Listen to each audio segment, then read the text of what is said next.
చెప్పు కృష్ణ. కాపాడు సూర్య, ప్లీజ్ సూర్య, కాపాడు సూర్య. ఏమైంది? నేను డబ్బులు ఇవ్వదని నన్ను ఎక్కడో కిడ్నాప్ చేశారు. చంపేస్తారు సూర్య, నన్ను చంపేస్తారు. నేను మాట్లాడతాను. వద్దు సూర్య, నువ్వే ఇక్కడికి రావచ్చు కదా. కాళీమాత గుడి దగ్గర ఉన్నాను. త్వరగా రా సూర్య, త్వరగా రా. రా రే బాబా. చెప్పు. సూర్య ఒంటరిగా చెక్కితే వాడి చెమడాలు ఒలుస్తానని చెప్పావు కదా, వాడు సింగిల్ గానే వస్తున్నాడు. ఎక్కడ?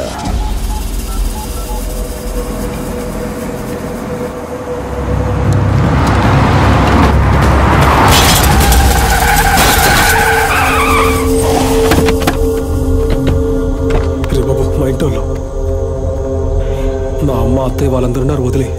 ఎవరుంటే నాకేమిట్రా పోరారై.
నీ తమ్ముడు కూడా ఇదే మాట చెప్పాను బాబు. ఆడవాళ్ళ మీద అటాక్ చేసేవాడిని మగాడు అనరు. ఏమంటారో నీకే బాగా తెలుసు అనుకుంటా. సూర్య, నీ వెనుక ఉన్న వాళ్ళను చూసుకుని నువ్వు ఇంత ధైర్యంగా మాట్లాడుతున్నావా? ఈ ధైర్యం పుట్టుకతోనే వచ్చింది. ఇది పెద్దింటి వాళ్ళ పవర్. నీ వెనుక ఉన్న వాళ్ళంతా డబ్బు కోసం వస్తారు, వీళ్ళు ప్రేమ కోసం వస్తారు. ఈ డైలాగ్లని నేను చిన్నప్పటికి వింటున్నా. మగాణ్ణి, అందుకే నీ ముందు నిలబడి మాట్లాడుతున్నా. మగాడు నువ్వు. పుట్టినప్పుడు బర్త్ సర్టిఫికేట్ అని ఒకటి ఇస్తారు. అందులో మగ ఆడ అని 2 కాలమ్స్ ఉంటాయి.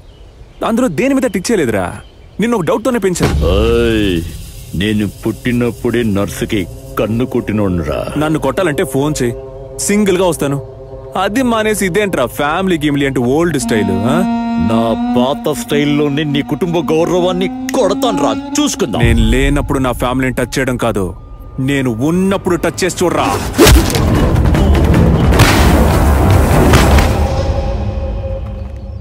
నీ పెద్దింటి గడ్డి మా దగ్గర ఒకటి ఉంది.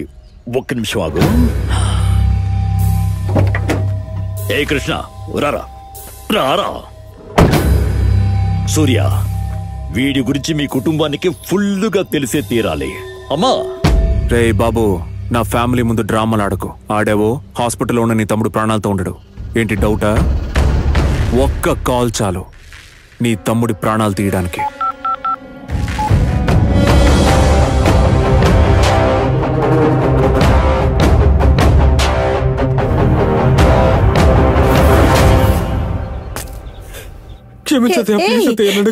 ఏమిటిదంతా? చేసింది తప్పు అని తెలుసుకున్నావు కదా, ఊరుకో. ఇలా చూడు, క్షమాపణ చెప్పాల్సింది ఇక్కడ కాదు, వెళ్ళి మీ మామయ్య దగ్గర చెప్పు. ఎందుకురా? అత్తయ్య కొట్టకండి. కృష్ణదేం తప్పులేదు. వాడిని కన్ఫ్యూజ్ చేశారు. వాడి పక్కనున్న వాళ్ళు మంచివాళ్ళు కాదంతే. ఇలా చూడు సూర్య, వీడు వీళ్ళ నాన్నలా తయారవ్వకూడదు. వీణ్ణి నీతో పాటే ఉంచుకో. వీణ్ణి ఒక మనిషిగా మార్చే బాధ్యత నీదేనయ్యా.